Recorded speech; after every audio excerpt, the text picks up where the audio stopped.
Estamos começando mais um episódio do Dica de Especialista. Oi, pessoal, hoje é o último episódio da segunda temporada do Dica de Especialista, o podcast do Projeto Capô, grupo de pesquisa sobre cidadania, controle da ação policial e enfrentamento ao racismo. Nós temos o prazer de receber e conversar com a professora Jaqueline Muniz. Ela é cientista social, antropóloga, doutora em ciência política pelo IUPERJ, também é professora do Departamento de Segurança Pública e do mestrado de Justiça e Segurança Pública, ambos da Universidade Federal Fluminense. E por último, e não menos importante, é a nossa coordenadora aqui no Capô. Professora, seja muito bem-vinda. Para a gente começar, a gente quer ouvir de você, a partir da sua experiência profissional e acadêmica, aquela pergunta que muitos alunos fazem e é difícil de responder. O que é segurança pública? E mais do que isso, o que é que consideramos que torna a resposta complexa? Como superar o senso comum de que a segurança é só coisa de polícia e a crença de que polícia sozinha previne crimes? Essa é uma pergunta de $1 milhão, mas eu quero ganhar na telecena, digamos assim. Então, o que é a segurança pública? A segurança pública, ela é a circulação, o deslocamento de ideias, valores, pessoas, bens, serviços e mercadorias em larga escala e de forma translocal. Então, segurança pública é mobilidade de ideias convergentes e divergentes, pessoas, bens, serviços, mercadorias em territórios de larga escala, em sociedades de larga escala, não é? De forma transfronteira, correto? Como é que a gente sabe que a gente tem segurança? Porque a gente pode ir e vir a hora que bem entender, sair de um lugar, qualquer lugar, e chegar a qualquer outro em segurança. Em sociedades de larga escala, a segurança é isso, em sociedades democráticas, livres e plurais. Por isso é que a gente reduz o risco, a incerteza e o perigo, tá? Então, a gente reduz o crime, a gente reduz a violência,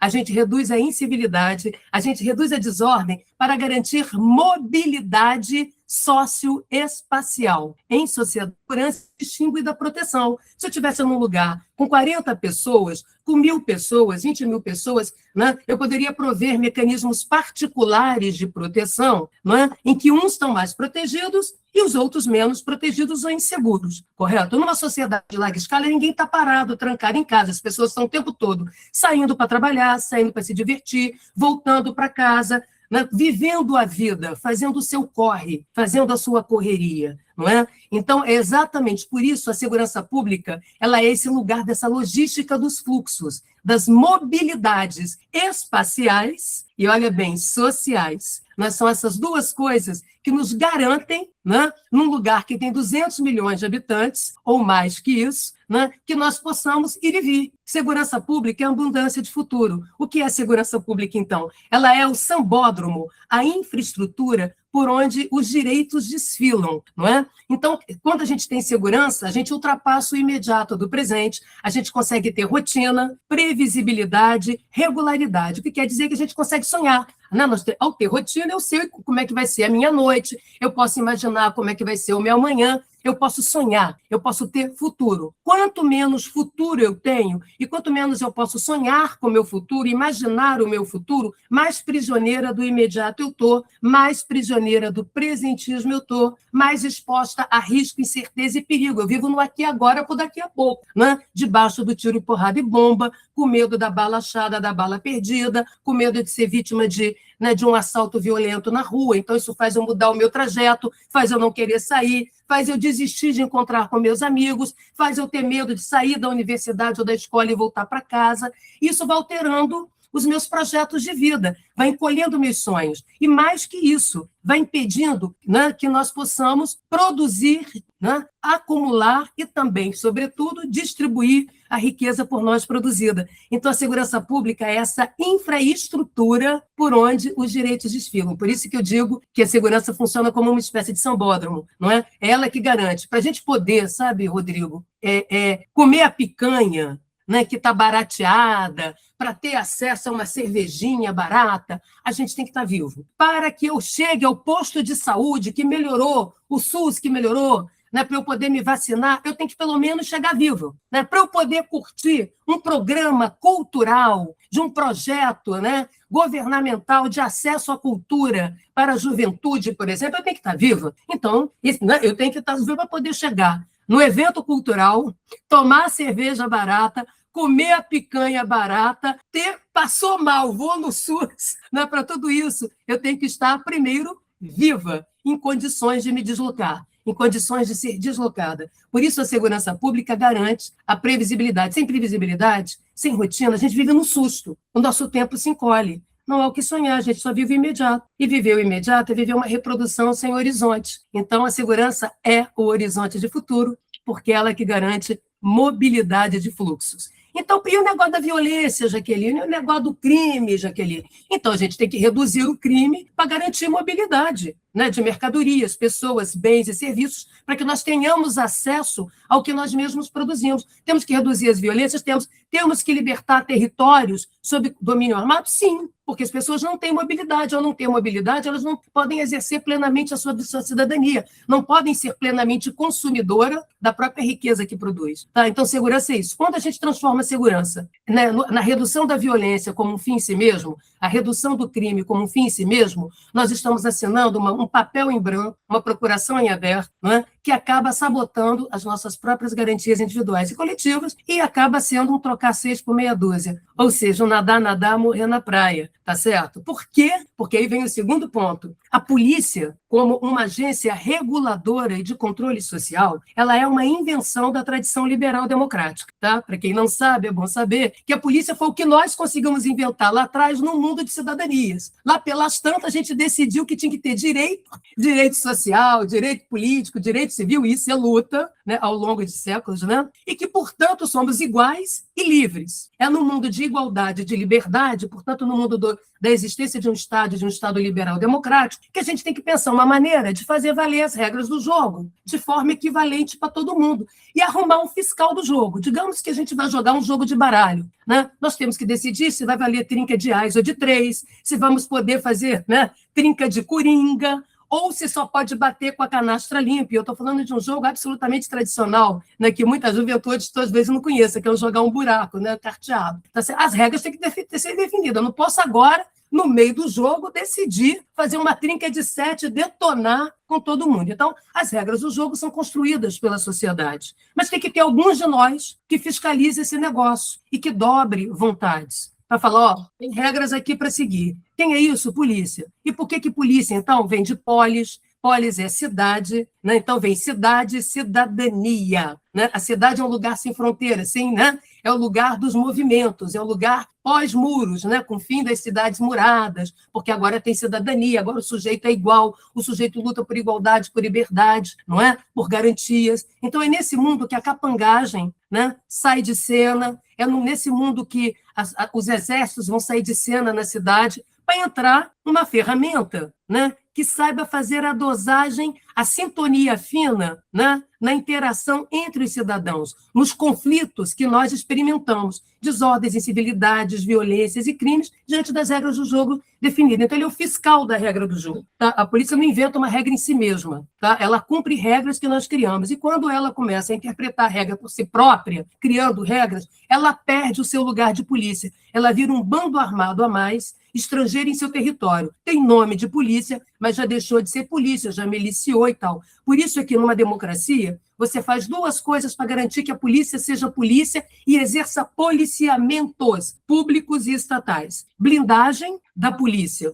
do uso político partidário e da apropriação privatista. Porque o que é a polícia? A polícia é um meio de força, não é um meio violento, é um meio de força consentido, tá? Sob autorização social, né? Um meio de força que faz uso da força concreta e potencial, né? Sob consentimento da sociedade, diante das regras do jogo ou do império da lei, como a gente chama no Brasil, que a sociedade policiada inventou, tá certo? Então, a polícia, ela não muda comportamento de ninguém, ela não muda a mentalidade de ninguém, por isso nenhuma polícia no mundo previne nada. O que a polícia produz são efeitos dissuasórios no tempo, correto? Cuja acumulação dos efeitos dissuasórios dispersivos, ou seja, eu não vou mudar a tua cabeça, mas eu mudo a sua atitude. Você está querendo dar um soco em fulano, eu cheguei e impeço você. Você está ali batendo em alguém, tentando tirar em alguém, eu não tenho como tirar a sua vontade de matar, mas eu tenho como impedir você de matar. Tá? Eu tenho como impedir você de espancar, eu tenho como impedir você de roubar, eu tenho como impedir você, né, de dar um golpe, não é? Mas eu não tenho como, né, mesmo antecipando. Então, o trabalho da polícia é uma sucessão de táticas dissuasórias e repressivas. Por que repressivas? Porque tudo que a polícia faz é coercitivo. Polícia é um meio de força potencial e concreto, tá? Que atua sob consentimento social diante das regras do jogo, né? Esse consentimento pode ser desse tamanhozinho, pode ser grande, pode caber todo mundo e ser um 0800. Por isso que é importante ter uma Constituição. No entanto, por quê? Porque vai definir que todo mundo cabe nessa festa. É um 0800, é um de grátis, tá? Porque se você começar a criar o 0300, 0400 para a polícia atuar, essa polícia passa a ser clientelizada, ela passa a se milicializar. Então, uma polícia que não é blindada do uso político partidário e das apropriações particularistas, ela se milicia. Isso é um fenômeno que não só aconteceu no Brasil recentemente, mas que aconteceu em todos os países de tradição democrática que não blindaram a sua polícia. E eu posso depois explicar como. Então, polícia só produz dissuasão e repressão. Toda ação de polícia é, por natureza, coercitiva. A razão de ser da polícia é produzir obediências, alternativas de obediência com uso potencial e concreto de força sob autorização da sociedade, segundo o império da lei, que são as regras do jogo aí do buraco que a gente falou. Com isso, o efeito repressivo de polícia, né, dissuasório, para ele durar no tempo, não é por ele mesmo, porque não há estoque de repressão. A repressão não é possível fazer estoque dela. Ela é gasta, tá certo? Polícia é 24 horas, é diuturna. Então, se eu empreguei polícia, não vai ter polícia dando como chuchu em cerca para eu catar mais. Se eu fizer uma operação com 2.000 policiais, eu retirei polícia da rua, alterei escala de trabalho, jornada de trabalho e gerei escassez, tá? Da capacidade de pronta resposta, de cobertura ostensiva e tudo mais, tá? De atendimento emergencial. Então, qual é o barato da polícia? A polícia vai lá, faz uma ação coercitiva bem-sucedida. Para aquele efeito durar, para além do imediato, é preciso que outros atores ingressem nesse sambódromo, nesse desfile da segurança, para que o próprio efeito de polícia se sustente no tempo. Senão a polícia, coitada, fica enxugando gelo. Ela vai lá, faz uma operação, tira um traficante, correto? Aí chega o político, põe o traficante dele de estimação. Volta tudo a estaca zero. Então, o que é preciso? Os outros atores sociais que interferem nas nossas vontades. A polícia, por mais que ela queira, ela não, por exemplo, mesmo que alguém ponha uma arma na minha cabeça e diga que eu tenho que odiar a Beyoncé, que eu tenho que odiar a Madonna, que eu tenho que detestar uma Lady Gaga ou uma Shakira, correto? Eu vou pedir às deusas da música pop internacional, né? Ah, você tem que odiar a Anitta, que, aliás, o disco dela tá maravilhoso. Entendeu? Eu vou falar Anitta aqui na minha cabeça, me perdoe, Deus, Anitta, não é? Porque eu tenho uma arma na minha cabeça, mas aqui dentro eu estou rezando, Anitta, eu estou com você. Então, a gente não muda a consciência de ninguém, a gente altera oportunidades com que coisas acontecem. Qualquer ação coercitiva não altera a consciência, não altera comportamento, altera atitudes e oportunidades com que fatos violentos, criminosos, desordeiros, incivilizados acontecem. Então, se a polícia atuar sozinha, ela gera escassez da sua própria capacidade repressiva e ela tende a morrer na praia ou trocar 6 de meia dúzia. O que acontece numa situação assim? Você aumenta a letalidade, porque a polícia sozinha tem que dar conta de tudo, então a única maneira é essa, e a vitimização policial. E, de outro lado, ao aumentar esses efeitos perversos da ação de polícia indesejados, você reduz a confiança, a credibilidade da polícia, encolhendo a eficácia, eficiência e efetividade dessa mesma polícia, porque você vai encolhendo a autorização. Antes você deu uma autorização assim. À medida que a polícia não vai sendo capaz de cumprir, a gente vai substituindo a polícia por mecanismos privados, ilegais, discriminatórios, preconceituosos e excludentes de proteção. Olha que barato isso. Então, a repressão, gente, não é um recurso indefinido e ilimitado. Ela é escassa por natureza. Os brinquedos de guerra, por exemplo, quando você brinca, eles não voltam. Você manda um míssil para ir lá implodir, sei lá o quê. Ele não vai voltar para você. Foi destruído junto. A bala que entrou em algum lugar não vai voltar, correto? Se você pôs polícia aqui, não vai ter polícia lá, não é? Então, a ação repressiva, ela é o estado da arte da ação do controle, por isso ela tem que ser uma repressão qualificada e com foco, não é? E ela, por si mesma, não é capaz de garantir, porque ela é pontual e provisória, sempre. Isso quer dizer uma coisa que as pessoas precisam aprender. Não existe solução permanente policial. Toda solução policial é provisória no tempo e no espaço. Não importa se é feito por uma guarnição, não importa se está sendo feito por um corpo tático, não importa se é uma operação policial de larga escala, porque a natureza dessa ação é uma natureza repressiva, coercitiva necessária, né? O resto é a sociedade que faz. Primeira instância de controle social, a própria sociedade. É a gente que fica no deixa disso, fulano.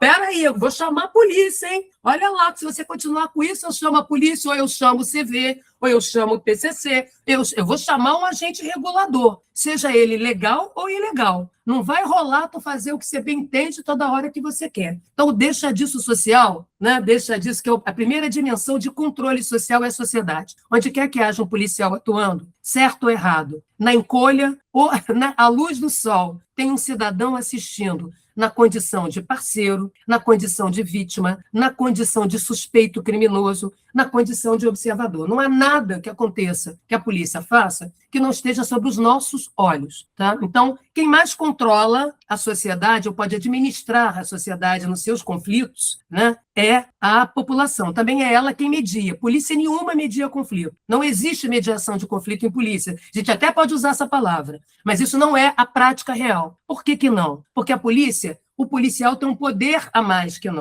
nós concedemos para ele poder ser o fiscal do jogo. Né? O que é a polícia? A polícia é o público é a polícia, já dizia Robert Peel, né, na criação da polícia moderna. Né? Então, como ele tem um poder a mais, a relação é uma relação assimétrica. Alguém tem que ter um poder a mais, o distintivo, uma arma, porque quando há treta, né, ninguém se entender, tem que entrar alguém ali. O Estado, a autoridade legal e legítima. Ora, como esse sujeito tem um poder a mais, né, e não necessariamente reconhecido pelas partes, tá? Correto?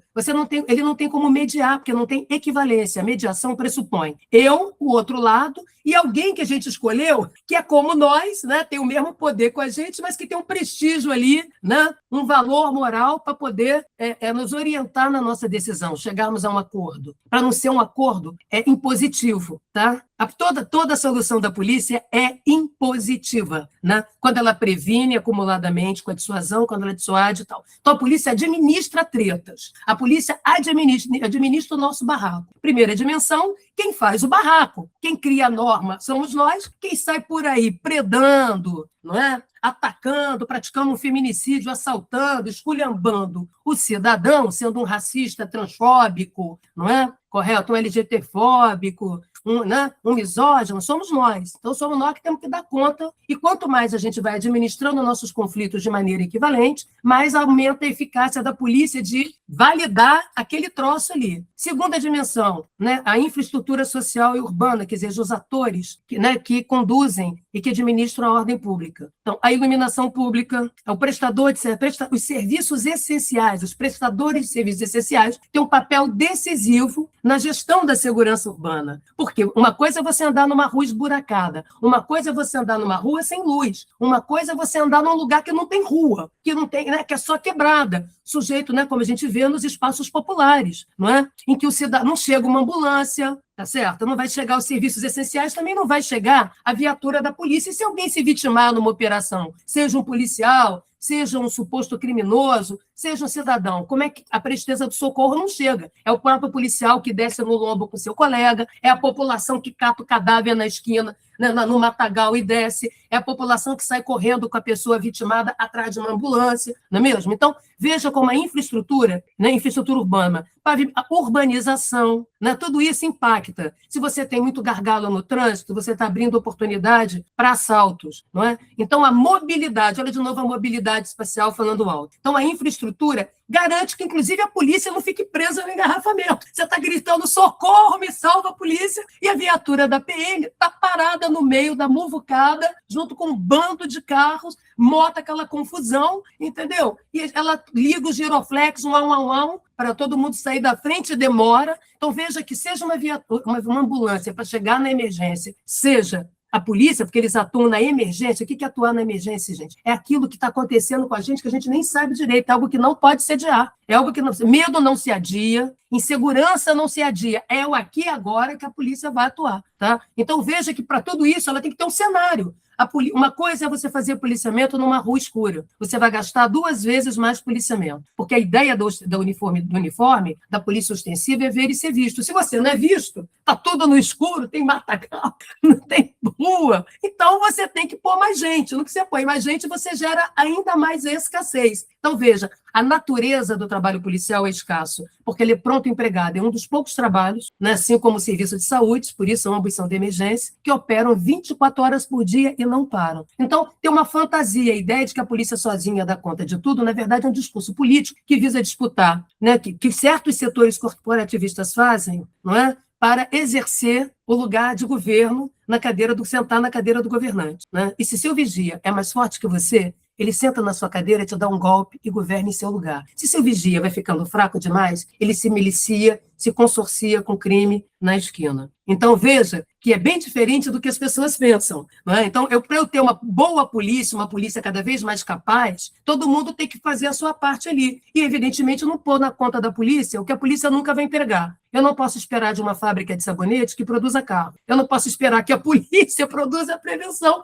porque ela nunca. Prevenir em polícia quer dizer eliminar a pessoa antes, como a Minority Report. Então, como é que eu posso prevenir? Eliminando as pessoas, mas eu estou prevenindo alguma coisa? Não, só estou matando. Tá? Então, esse discurso prevencionista em polícia ele é muito perigoso, porque, na verdade, ele é produto dessa autorização que você dá sem ver. Alguma coisa tem que ser feita, qualquer coisa, de qualquer maneira, e por qualquer um. Pronto, já transformei a polícia em bando, já transformei a polícia em partido político, já transformei a polícia em governo autônomo, ou, como eu chamo, em mandatos em aberto, né? Ou autarquia sem tutela. Dá-no, tá certo? Vamos ter golpismos para lá e para cá, vamos ter sabotagem de governos legitimamente eleitos, sejam eles de direita, de centro, de lado, conservadores ou progressistas, tá? Porque a primeira regra numa democracia para brincar com as espadas, sejam as espadas comedidas da polícia, meio de força comedido. E por que é meio de força, Jaqueline? Porque tem autorização da sociedade. Tirei a autorização, tudo vira violência. Qual a diferença, então, da violência para a força, professora? Autorização. Não está na natureza do ato. Qual a diferença entre obediência e sujeição, professora? Autorização social. Se a gente sair por aí autorizando tortura, a tortura se torna uma prática como já se tornou.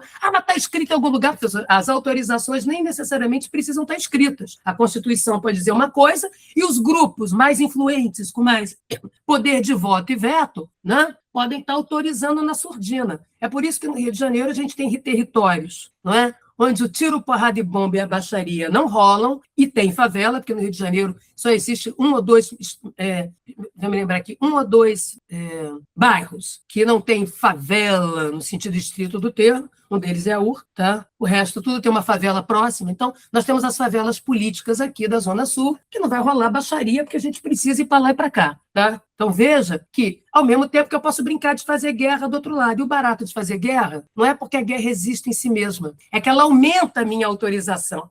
Estou indo lá guerrear por você, estou pondo a minha vida em risco, hein? Eu quero mais poder. Me dê poder e não me cobre. Você quer que eu vá lá resolver? Então também não me cobre satisfação. Não dou satisfação, tá? O nome disso é autonomização predatória do poder de polícia que sabota qualquer democracia. Fechando essa resposta, o que é fundamental numa democracia para qualquer polícia? Polícia inglesa, polícia de Nova York, polícia canadense, polícia japonesa, polícia francesa, polícia argentina, qualquer polícia. O que a gente aprendeu em mais de 200 anos de história de guerras, de paz entre guerras? Tá? Primeira coisa, comando civil sobre os meios de força combatentes e comedidos. Por quê? Para que a espada não se autonomize, tá certo? Né? Não pode ser a faca que decide ela mesma, por conta própria, a intensidade e a profundidade de seu corte. Tá? Correto? Essa é a primeira coisa básica. Quer ter previsibilidade, regularidade, transparência, alternância no exercício do poder, legal e legitimamente eleito, não importa qual a coloração ideológica, então o comando civil das espadas, que as espadas não podem ser tomadas de assalto por malucos, por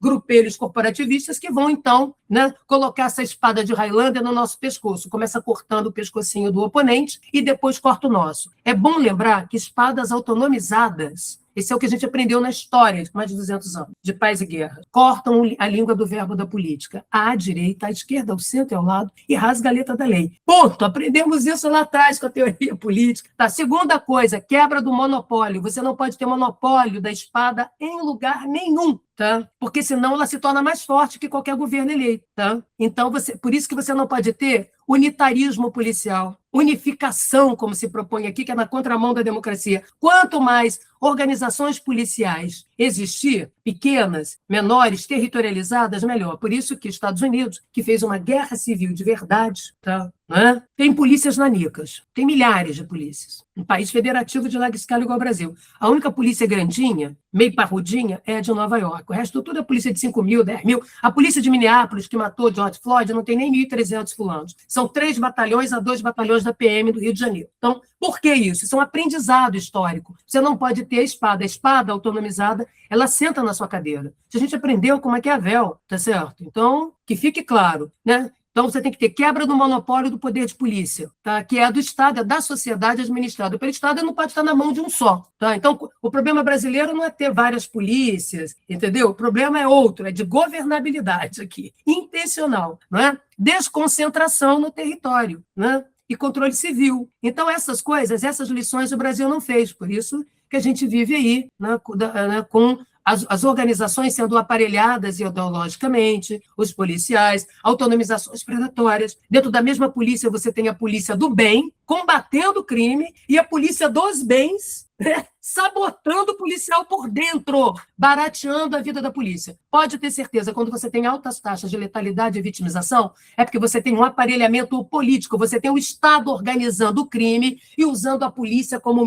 a vida do policial como mercadoria. Como policial é esse cidadão com poder a mais, que nós escolhemos dar para ser o fiscal do jogo, quando a vida dele está barateada, está precificada, né? É porque a nossa está valendo menos ainda, porque a polícia vem da perifa, a polícia vem do mundo popular. Tá? A maioria, no Rio de Janeiro, então, a maioria da polícia, sobretudo a militar, é não branca. Né? E os policiais vêm da periferia, vão buscar a carreira policial, porque é um salário fixo, é emprego público, tem algum prestígio, né? Exige menos formação para ingresso do que, né, carreiras outras universitárias, tá certo? E dá uma garantia para a família. O sujeito passa a ter contra-cheque, ter um cartão de crédito, poder emprestar para a família e para o vizinho para ter umas melhorias de vida. Então, esse é um padrão de working class, que a gente tem que lembrar, né, que esse policial é trabalhador. Então, olha o quantos mitos a gente tem. A gente acredita em prevenção, que não existe. A gente acredita em unificação, que é na contramão da democracia.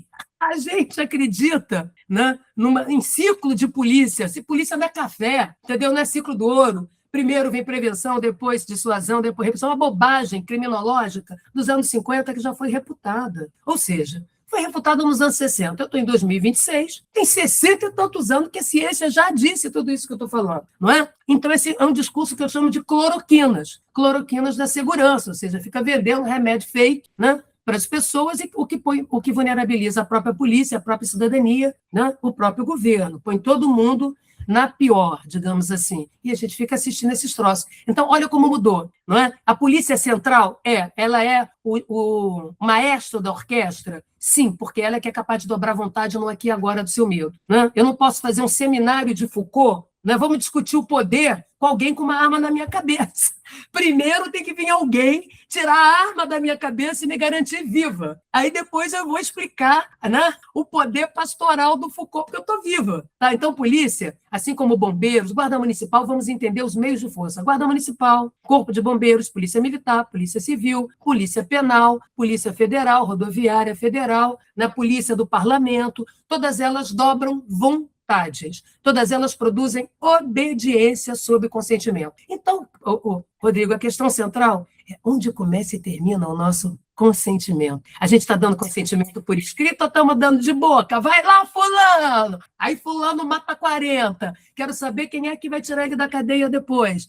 Como é que vai resolver essa situação? Porque ele que vai assinar os cadáveres, não é a Jaqueline, tá certo? E não importa dizer, não adianta dizer que é todo mundo bandido, entendeu? Porque pesa. Ah, mas aí a justiça não vai rolar. Ah, não? Mas a vendetta, sim. A vingança, sim. Tá? Quando você mata alguém, todo policial sabe que quando ele mata alguém em legítima defesa, né, com seus critérios técnicos, táticos, operacionais, ainda assim ele está se expondo a um risco maior. Ele fica marcado, né, na dinâmica criminal. Tá? E por que isso? Porque o crime é organizado de dentro do Estado. Né? A ideia de poder paralelo, olha outro delírio. Poder paralelo, Estado paralelo, né, são argumentos policiais midiáticos para esconder as relações políticas com o crime. Não é? Então, veja como a polícia ela é central na democracia, ela é a única autoridade real que a gente encontra de manhã, tarde, noite, madrugada. Você vai ver presidente andando na rua, te atendendo, e aí o ministro da Justiça, cadê? E o desembargador está ali na hora? Não. Quem está ali para atuar na sua emergência, e toda ela é legítima, os nossos medos são legítimos. Tenho medo de barata, é legítimo. Tenho medo, entendeu, de ser atacada, não sei o quê. Por exemplo, a minha chance de ser assassinada é baixa,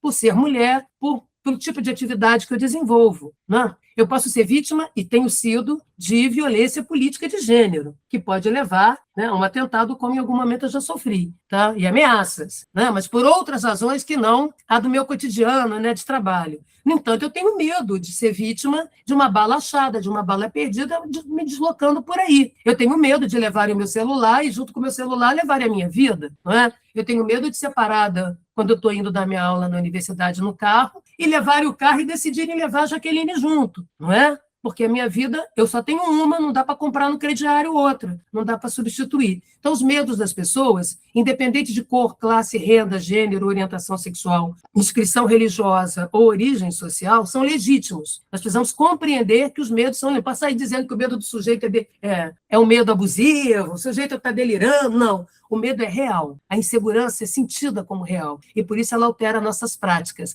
que deixam de ser colaborativas, né, do ponto de vista coletivo, e passam a ser até práticas que nos aumentam a nossa vulnerabilidade. Então, o papel da polícia é central, né, mas ele não é exclusivo. Então, por mais intensidade, exclusividade e qualidade da ação da polícia, tudo que a polícia faz é de segurança pública. Mas nem tudo da segurança pública é da polícia. E pôr isso na conta de lombo da polícia é levar a polícia ao fracasso. Por mais e melhor que a polícia possa fazer, vai dar ruim no final, porque ela não poderá ser capaz de entregar um produto que ela não produz, entendeu? Então, muitas das vezes, políticos, especialistas, entendeu? Alguns espertalistas, que eu diria, fazem um discurso oportunista, explorando o medo da população, propõem coisa que nunca vai ficar de pé. É como querer construir um edifício do último andar até o térreo. Jaque, conta pra gente como que você entrou no mundo da segurança pública. Já era isso que você imaginava quando você começou a faculdade? Claro que E não. também, nós imaginamos que você tem enfrentado muitas barreiras por ser mulher especialista na área. Então, fala pra gente um pouco como foi começar essa história. Então,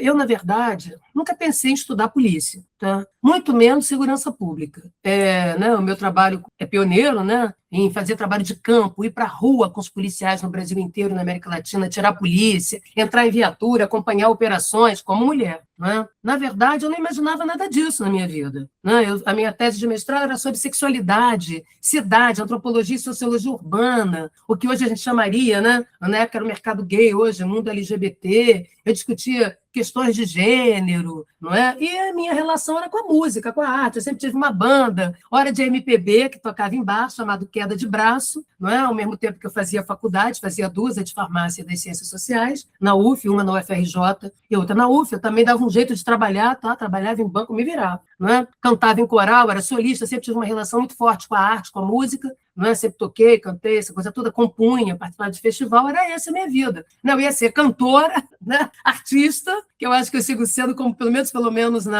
daí um pouco da minha extravagância ao falar, ao pensar, a minha estética, porque o pensamento se organiza pela forma. Isso é uma coisa que a gente aprende na filosofia, na antropologia. Então, essa estética aqui, ela está falando de um modo de ser, de um modo de agir, de um modo de pensar. Então, era isso, a minha vida seguia entre a arte, a militância, né, trabalhando em ONG, né, em coisas sociais. Meu barato era fazer coisas para os outros, sempre foi. Né? Então, aí a política como essas que a gente faz, né, de ter uma participação, de ir para passeata, para manifestação, porque ir para passeata e para manifestação também era beijar na boca. Nada melhor do que uma passeata, uma manifestação, entendeu? Você está cheio de hormônio, 20 anos, 20 e poucos anos, onde é que você vai encontrar gente igual você? Entendeu? Trocando figura. Então é bom participar de protestos, que você também beija na boca, também toma uma cerveja, entendeu? Você também se anima, né? Do circo voador, brincando aqui, de uma festa, de uma roda de samba na rua, ou de uma manifestação, você está lidando com o seu mundo, e era esse o meu mundo, né, de extravagâncias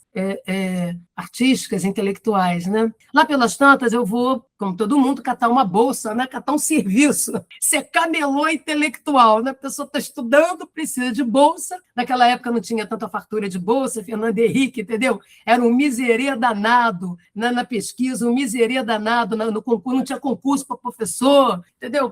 Todo mundo se aposentando, morrendo e não tendo substituição, né? Nas universidades públicas brasileiras, a gente tinha que catar trabalhos. Então, a gente, estágio, né? E eu fui trabalhar em ONG, ajudei a criar o Viva Rio, aquelas coisas todas, fui para o ISER, né? Como todos nós, né? Em algum momento, vou lá fazer estágio, aprender um monte de coisa. E ali, nós começamos a fazer estudos sobre violência urbana, né? Já trabalhava com a discussão de violência doméstica e de gênero interfamiliar, que foi por onde eu comecei. Começamos a trabalhar com os números da violência, que não tinha estatísticas no Rio de Janeiro, entendeu? Para você conseguir montar um gráfico de homicídio, você tinha que pedir, pelo amor de Deus, catar papel. As ocorrências eram no papel, a estatística era um papel contado em pauzinho, tá? Sabe, você fica fazendo quadradinho de pauzinho? Era assim, tá? Então, vai ver, por isso, quando eu vou para o governo, eu vou criar isso, criar um monte de coisa, né? Sistema de dados em função dessa experiência. E aí eu estou ali fazendo, né? Como qualquer camelô, qualquer precarizada de ONG, criando, trabalhando, super animada, entendeu? Como todos nós, e me deparo com o fato de que a gente fala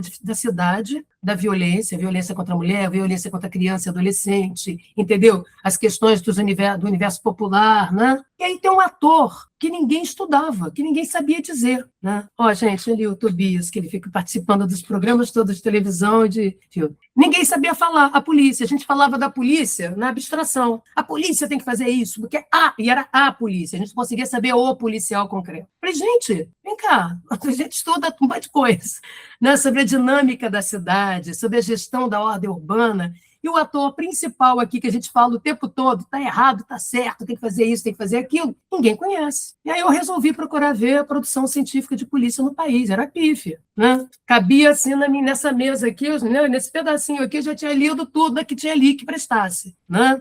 A produção era muito modesta, boa, né? Claro, textos muito bons e tal, mas muito pontuais, assim, tinha um Paixão ali, a Julita tinha escrito um artigo, e tinha muita coisa mais sobre sistema prisional e violência do que sobre polícia, sobre as violências do que sobre a polícia. Quem é a polícia por dentro? Brincando de Discovery Channel, o que comem, o que pensam, onde vivem, como se reproduzem, não é? Então, não se sabia nada. O que a gente sabia era o que a gente achava na nossa cabeça. A polícia é um pessoa do Estado, e estava satisfeito com isso. Então, nem a direita entendia porcaria nenhuma, nem a esquerda, menos ainda, não é? Por sua vez, vínhamos de uma tradição autoritária. Durante o período ditatorial e um pouco depois da reabertura política, você não podia entrar nas Forças Armadas e na polícia para pesquisar, porque isso era razão de Estado. Então, o que nós tínhamos era um festival de achismos e de ignorância ilustrada, que eu chamo, né? O sujeito é ignorante, mas é chique, fala javanês, entendeu? Aí eu decidi que eu ia lá ver qual é. Eu já tinha feito pesquisa dentro da cadeia, com os presos, né? Que hoje a gente fala faccionados, né? Que era um programa uma pesquisa chamada Ética no Mundo do Crime, para entender qual era o código de conduta, né, do crime, né? Então, eu começo por ali estudando as violências nos espaços urbanos, depois eu vou para dentro da cadeia, não é? E pesquisar, e falo, gente, está faltando aqui, tem o povo na rua, e cadê a polícia, que todo mundo fala dela, mas ninguém sabe quem ela é. Então, bati na porta da polícia para pesquisar. Aí, nessa que eu descobri que não rolava nada, eu saí importando esta biblioteca que vocês estão vendo, e tem maior ali do outro lado, a minha casa é cheia de livros voadores. Eu saí importando toda a produção internacional que eu fui descobrindo,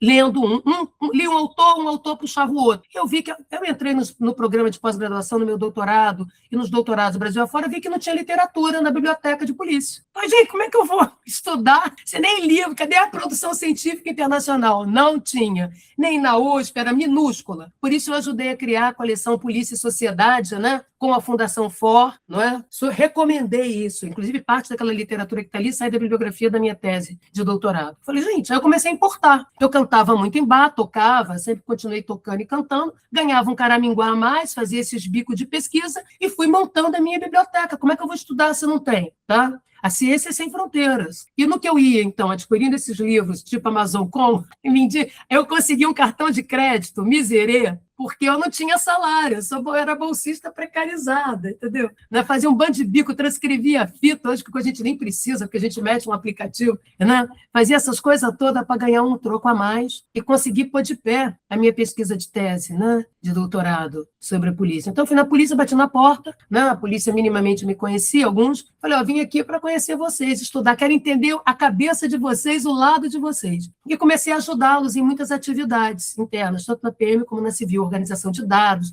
estruturação das monografias, não é? Um monte de coisa. E eles ficaram surpresos, que uma mulher, uma garota com pinta, nessa época eu tinha o cabelo amarelo, isso aqui não é novidade, eu vivo pintando, né? Certo? O que essa garota com pinta de roqueira, de elemento suspeito, quer com a gente? Aí eu comecei a explicar, né? Eles começaram a ficar encantados com o conhecimento que eu tinha adquirido internacional, lendo. Falei, eu dou aula para vocês, querem? Então, eu traduzia esse material científico de primeira linha, muitos estão aqui, e fazia grupos de estudo com os policiais, Guarda Municipal, Polícia Militar, Polícia Civil, e assim, dava aula de teoria de polícia, planejamento e gestão, correto? Policiamento, esses modelos todos de policiamento.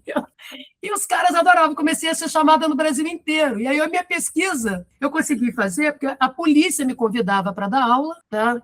Pagava a minha comida lá, que eu comia no rancho com eles, aquelas comidas lá de rancho de polícia, fazia ronda, fazia todo o trabalho cotidiano na atividade meio e fim, ora dentro das delegacias, ora dentro dos batalhões e as outras OPMs, do Oiapoque ao Chuí, tá? Porque eu era a garota, moça, que entendia de polícia. Aí inventaram o título para mim, policióloga. A policióloga Jack, que tem pinta de roqueira e entende tudo. Foi assim que começou. Então, uma troca, né? E eu fui montando cada vez mais a minha bibliografia, discutindo rapidamente. O meu trabalho apareceu na mídia, porque em terra de cego, né? Quem tem um olho é rei, e as pessoas faziam um discurso completamente careta, e eu venho com tudo isso, meio de força, uso de força comedida, logística. Eu venho com uma outra linguagem, uma outra roupagem, entendendo de tática, estratégia, logística de polícia, planejamento e gestão, esse negócio todo, com literatura internacional por trás, porque a gente, para fazer vanguarda na arte, tem que ter muita disciplina. Quanto maior o seu rigor, o seu estudo, mais você consegue fazer coisa diferentona. E foi assim. Então, eu acabei, né? E aí, o detalhe, não tinha banheiro feminino em boa parte dos batalhões. Então, eu usava o banheiro. Tinha muitas mulheres ainda na polícia. Na polícia militar, na polícia civil, sim. Eu usava o banheiro do comandante, né? O banheiro do oficialato cedido, para que eu ficasse ali o dia inteiro fazendo trabalho. Comecei pela polícia civil, tá? Ajudando a estruturar a Polícia Civil por dentro das PLAN, dentro dos balcões de delegacia, das DEANs, das distritais. Começo primeiro pela civil, depois de entender bastante da civil, eu pico a mula para a PM, que era um grande desafio, não é? E assim foi, e eu trocava. Então, eles precisavam de técnicos, de pessoas que os ajudassem a pôr de pé os seus projetos. Desenhei projetos para as polícias, para a perícia, para a Polícia Civil, para a Polícia Militar, para a reestruturação do 90, um monte de coisa que eu ia pesquisando e ia transformando em programas, né, em políticas para a polícia. Tá? A primeira pesquisa de vitimização policial, quem conduziu no Brasil fui eu, não é, desenvolvendo essa metodologia, os indicadores de criminalidade violenta, que hoje todo mundo usa no país, né, a reestruturação da inteligência, a construção das doutrinas de uso da força, não é, que as polícias não tinham de maneira muito clara, não é?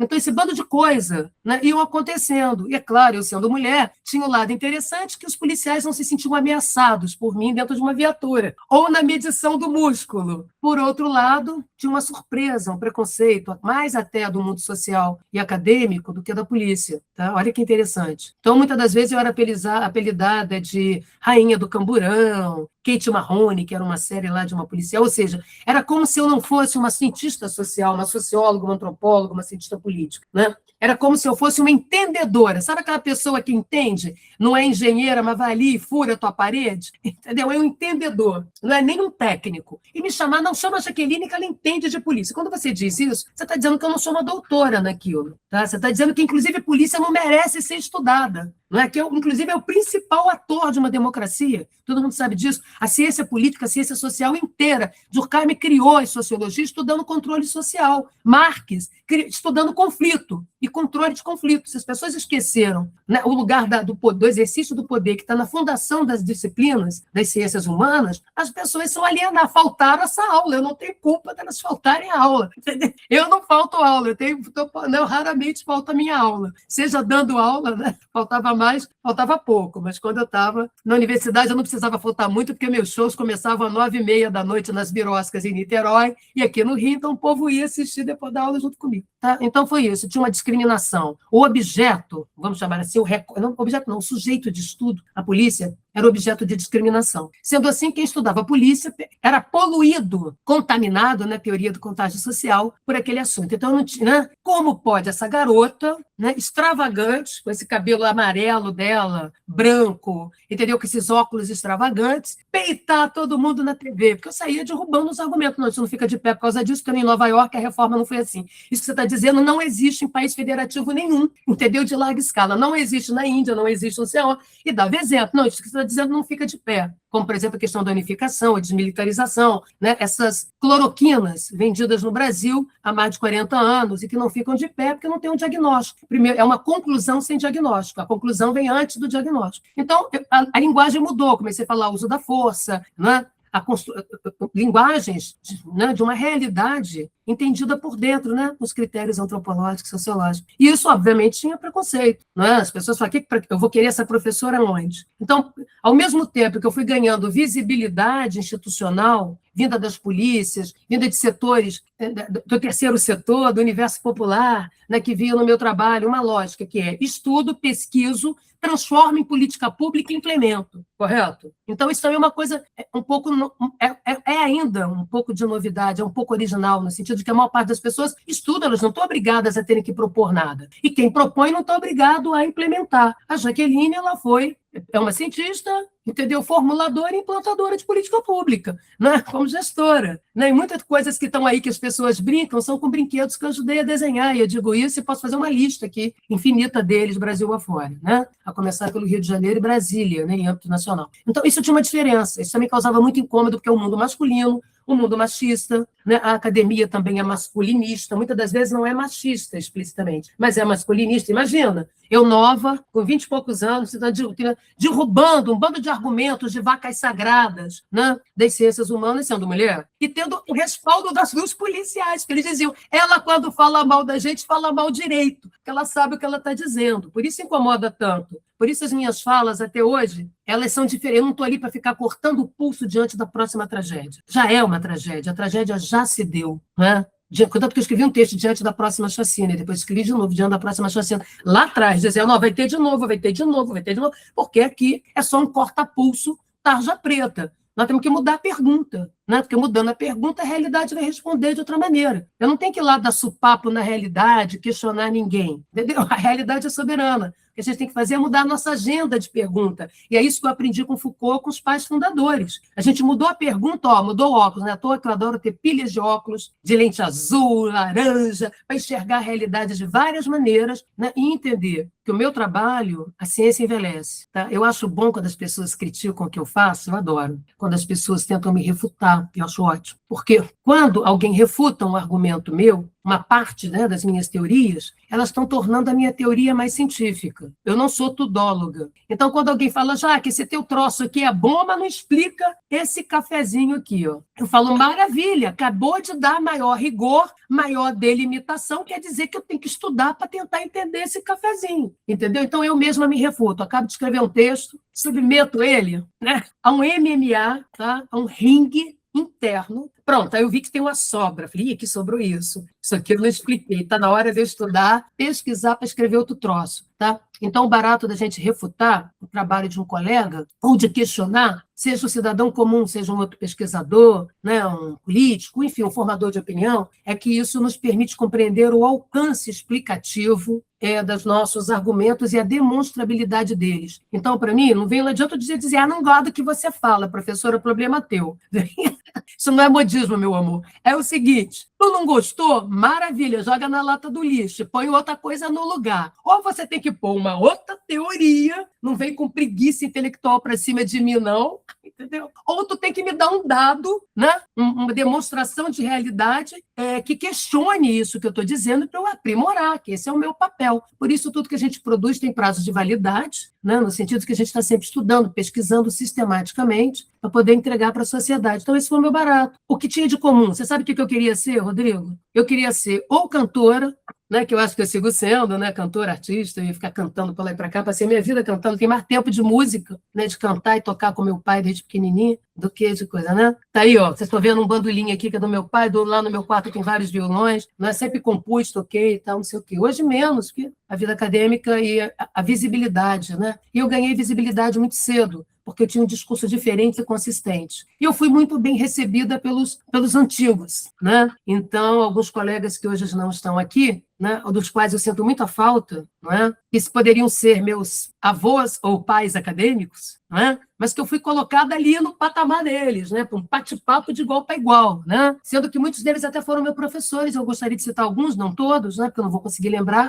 Eu estou aqui muito nervosa em ser entrevistada pelo Rodrigo num programa que eu participo, né, como coordenadora, e me dá mais responsabilidade ainda, por isso que eu fui a última, para ver todo mundo falando antes de mim, para eu aprender a falar direito aqui com vocês, né, já que eu estou sempre querendo passar muita coisa. Então, o Roberto Cante de Lima, Stella Grossi, né, Alba Zaluá, Machado, né, Michel Misse.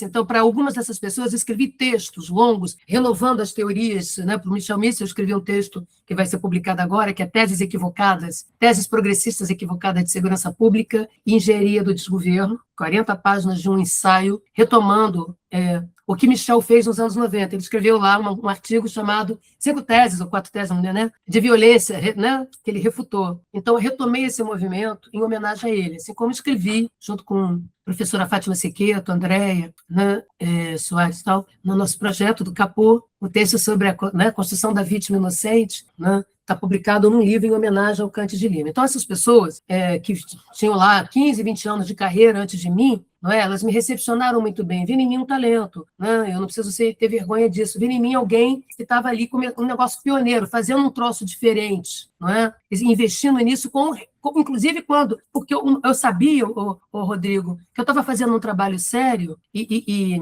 em boa medida original, claro, porque tudo que eu escrevia eu dava para os policiais lerem. A minha tese inteira eu escrevia assim. Eu escrevia e entregava para a polícia. Aí eles diziam, isso aqui não está muito... Não, eu concordo, mas não é assim, não. Quando eles diziam isso, da onde você tirou isso? Eu concordo, eu sabia que eu estava indo no caminho certo. Alguns choravam, porque diziam que eu estava... Como é que eu conseguia descrever uma coisa não sendo eles? Falei, isso aí é antropologia, sociologia, que é descrever a realidade do ponto de vista da realidade. Então, a minha unidade de medida era o próprio policial, ou a própria policial. Eu queria que eles lessem, então eu escrevi de uma maneira fácil, sem chatices acadêmicas, sem aquela falação boba de javanês, porque quando a pessoa escreve muito difícil, complica a vida do leitor, porque nem ela se entende. Entendeu? A pessoa está doida ali, né, com as ideias dela e não consegue. Então, escrever é simples, tem que ser direto. Né? A gente demora mais escrevendo e reescrevendo 20 vezes a mesma frase para que o leitor leia rápido. Então, quem tem que demorar ali na escrevivência, por exemplo, como diz a nossa grande literata, né, somos nós. Né? Então, eu queria que os policiais lessem aquilo sem pedágio. Né? Eu não sou doutor, como é que eu vou entender algo que fala sobre mim? Né? Então, eles iam lendo, né? E iam me dando feedback daquilo. E quando eles ficavam desconfortáveis, dizendo, mas isso aqui... Falei, então eu estou no caminho certo, porque isso aqui é um trabalho de antropologia, não é uma doutrina policial, né? É um trabalho sério e tal. Então, foi isso. Eu fui sendo construída e forjada, digamos assim, pela própria realidade de pesquisa. Quem vai me dar legitimidade, credibilidade e me fazer rodar o Brasil, a América Latina e o mundo, num primeiro momento, são os próprios policiais, que tinham sede de conhecimento, sede de saber quem são eles, sede de ter importância no mundo, não é? Porque eles importantes são, mas qual é esse reconhecimento? Né? Isso começa quando a gente estuda também, conhece essa polícia. Então, no primeiro momento, foi isso, o meu trabalho com o público, tá? Né? De devolver as coisas para a sociedade. E dentro da academia, essas pessoas, tem algumas outras que eu não citei, todas elas, essas que eu citei, não estão mais aqui, e essas pessoas não tiveram receio nenhum, né? De me convidarem para o pau quebrou, entendeu? O enfrentamento. Então, eu escrevi com Alba, escrevi com todo mundo, esse pessoal todo, né? E ano passado, esses últimos anos, foi muito difícil, né? Porque perder essas pessoas, um dia elas vão embora, né? Todos nós vamos. Mas dá uma sensação de solidão, sabe? É claro que tem os meus pares atuais, tem as novas juventudes, como, né, os novos autores e pensadores como você, Rodrigo, e todo mundo. Mas, assim, tem hora que a gente sente uma solidão. Cadê o pessoal? Dentro da polícia, que também morreu, dentro da sociedade civil, não é, organizada dentro da universidade. Então, eu devo muito a esses pais fundadores pela generosidade com que eles tiveram de ir pau comigo, não fugiu da conversa, não. Esse negócio de pau quebrou, pão um sujeito do lado do outro, que a gente vê hoje no YouTube o povo fazendo, a gente faz o tempo inteiro, esse é o nosso serviço como pesquisadores, refutar uns aos outros, né? E foi assim. Então, eu acabei ganhando esse carimbo, não é? Isso foi acontecendo. Eu fui sendo chamada para propor política pública em Brasília, em outros estados, no Pará, entendeu? Isso, né? Dar aula para as polícias no Brasil inteiro, ajudar a criar os cursos de especialização, né? Então, isso foi acontecendo assim. Mas não foi um deixa acontecer naturalmente, né? Para todo mundo ver que eu tenho voz e canto e ganhei prêmios, né? Como cantora, né? Inclusive camerística na Sala Cecília Meirelles, no Rio de Janeiro, né? Mas foi uma construção, não é? Eu fui encontrando, não tinha recursos, não tinha financiamento do CNPq nem da CAPES, não havia literatura disponível como hoje há, não havia o portal de periódicos da CAPES, eu tinha que sair importando, cantando muito em birosca para conseguir comprar os livros caros em dólar, 30, 40 dólares, né, para conseguir fazer esse negócio, né, ao mesmo tempo que eu queria deixar de presente, né. Recentemente eu publiquei essa tese, fiz uma abertura dizendo por que ela está publicada agora, né, eu queria deixar claro que ser policial é sobretudo uma razão de ser, foi um nome escolhido pelos policiais, que nós fizemos um concurso, qual seria o nome mais legal para a minha tese, e foi escolhido uma frase do hino da PM, ser policial é, sobretudo, uma razão de ser. Né? E era essa razão de ser na democracia que eu estava tentando explicar. E eu acho que tudo que eu coloquei naquela tese, relendo, eu sei que ela já era um sucesso de pirataria na internet, que ela está lá de grátis, há muito tempo em PDF e em zip. Todo mundo plageia aquele negócio, né? Um chupa-cabra geral. E eu acredito nesse chupa-cabra, ou seja, pôs coisa toda no de grátis, a pessoa vai lá na minha academia, conteúdo cata, não gostou, joga fora,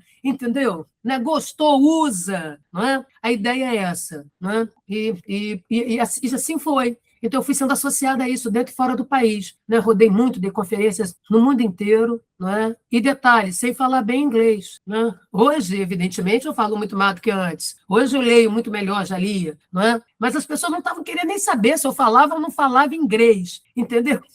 Com The Books on the Table. Eu dei conferência, entendeu? Na Comunhão Europeia, na Universidade de Defesa dos Estados Unidos, em Washington, e assim vai. Porque as pessoas queriam ouvir a garota que trazia um negócio diferente, um borogodói, um swing, entendeu? A moda, né? A moda carioca, a moda brasileira, né? Com uma reflexão que dialogava. Eu fiquei muito feliz com isso. Né? Alguns autores internacionais quiseram me conhecer, como o Bailey. O Bailey me pergunta, mas como é que você vai estudar isso?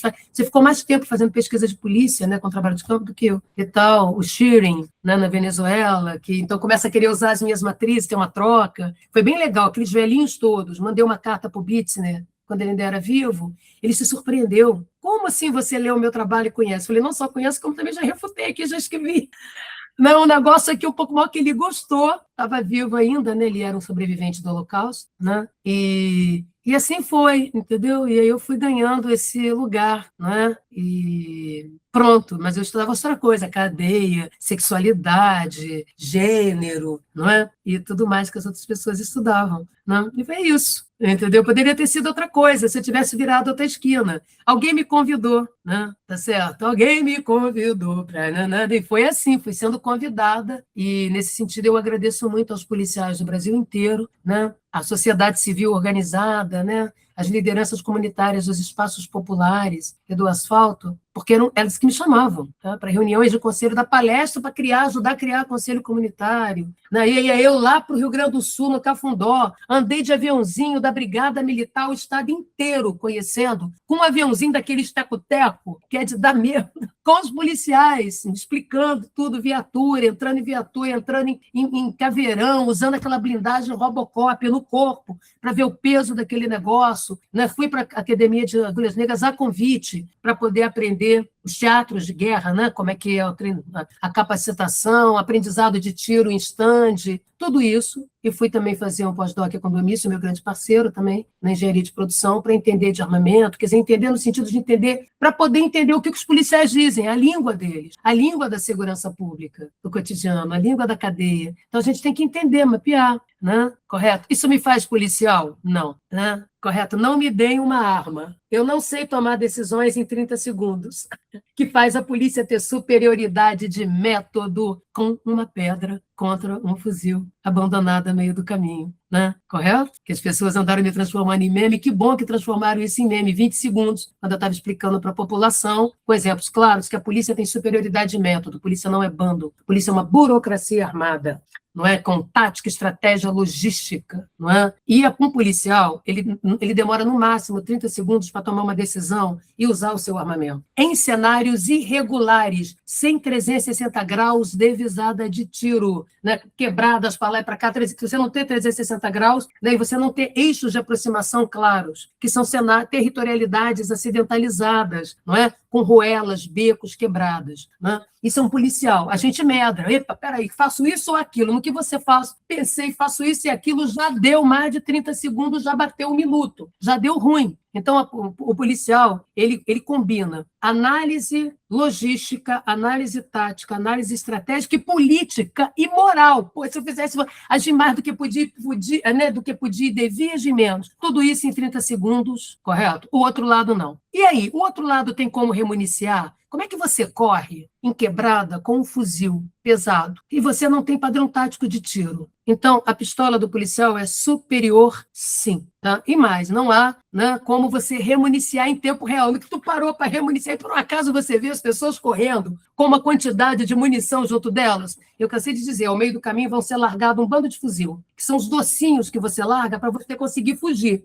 Falei, nessas situações, a polícia, um policial, né, para poder o cidadão entender a tamanha superioridade tática da polícia, o que nos leva a nos perguntar sobre os problemas de vitimização e letalidade. Se você tem tanta superioridade tática, você tem a prerrogativa do agir, o que explica, portanto, a alta taxa de letalidade e vitimização, que viola os padrões táticos e estratégicos de atuação, não importa, em qualquer lugar. Não é? Então, quando eu dou esse exemplo e digo, né, olha, na época das invasões na América, a população local, que a gente chama de índio, né, que é uma categoria preconceituosa, tinha arco e flecha. Do lado de lá, você tinha um armamento da época, não é? Aquele bacamarte, aquele negócio todo, que eram inferiores taticamente, porque você tinha que socar a pólvora, perfilar, atirar, abaixar para a fila que vinha de trás atirar. Enquanto isso, a flecha do sujeito, que conhece o território, tem a vantagem da defesa, metia 500 metros com precisão. Então, um banho de flecha, acabei imobilizando defensivamente, entendeu? O outro lado lá. Então, eles não conseguiam descer de navio, porque as flechas tinham...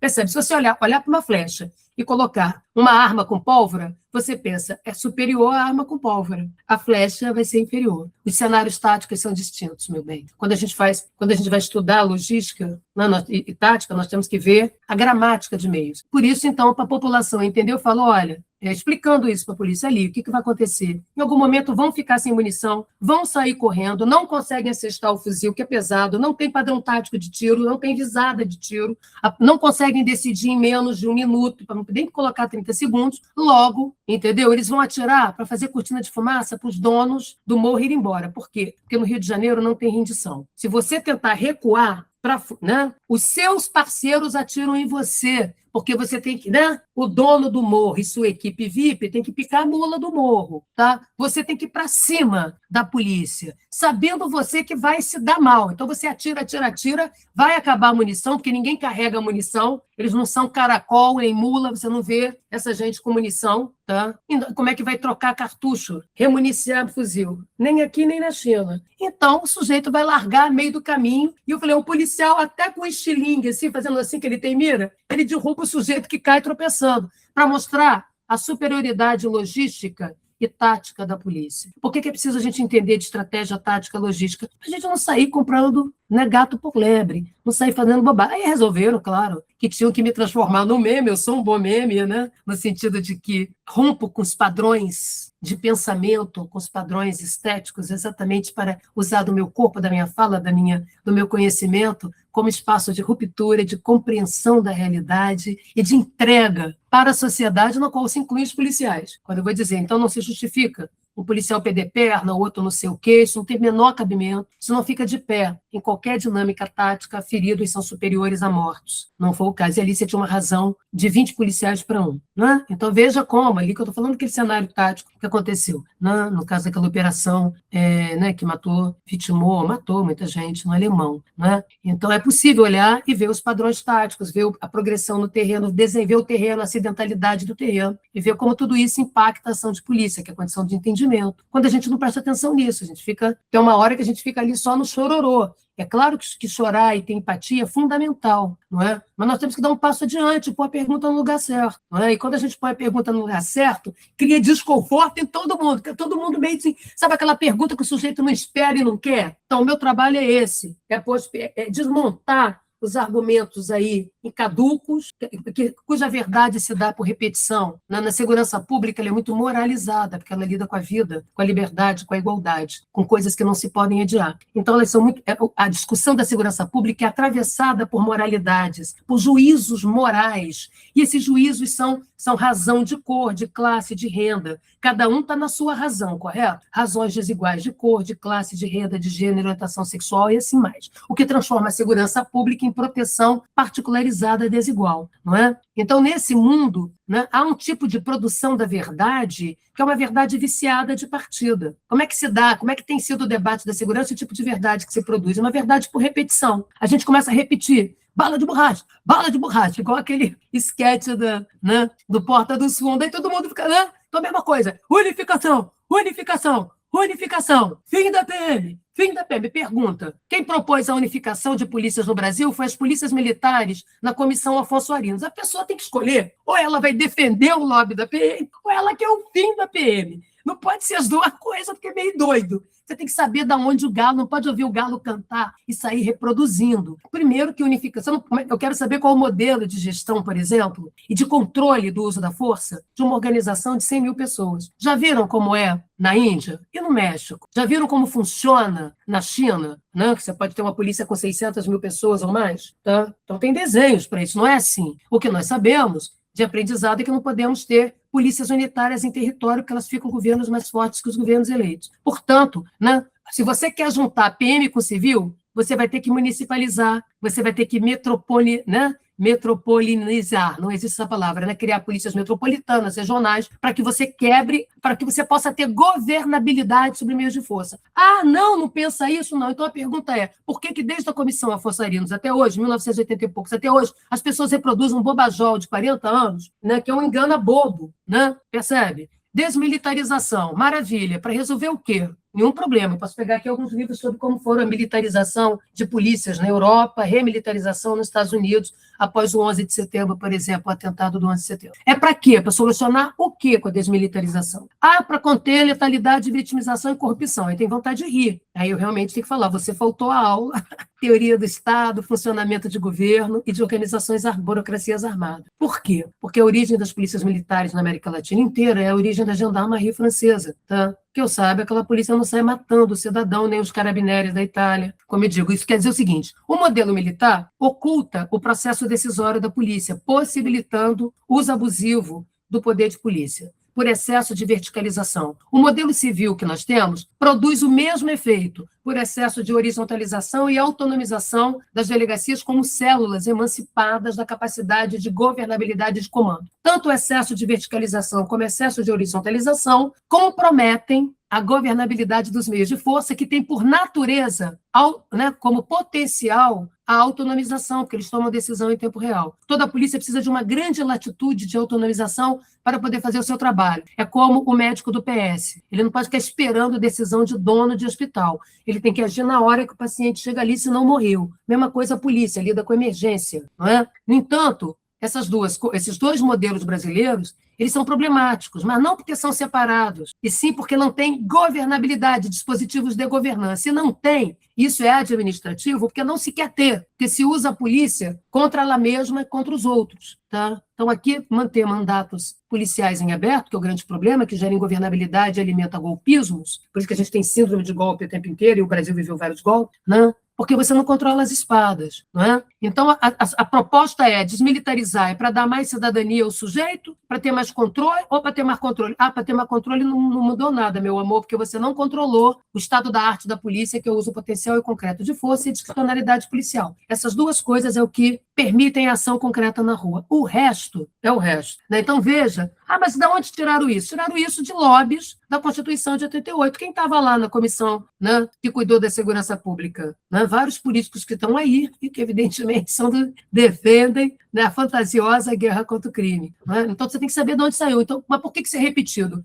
A verdade sendo produzida por repetição. Todo mundo falando, entendeu? Parece tio do Zap, fofoca, todo mundo repetindo aquele rumor. Aquilo ganha um estatuto de realidade. Você já não quer mais saber de onde saiu, a origem daquilo, não é? A fundamentação daquilo, ou seja, a conclusão está vindo antes do diagnóstico, não é?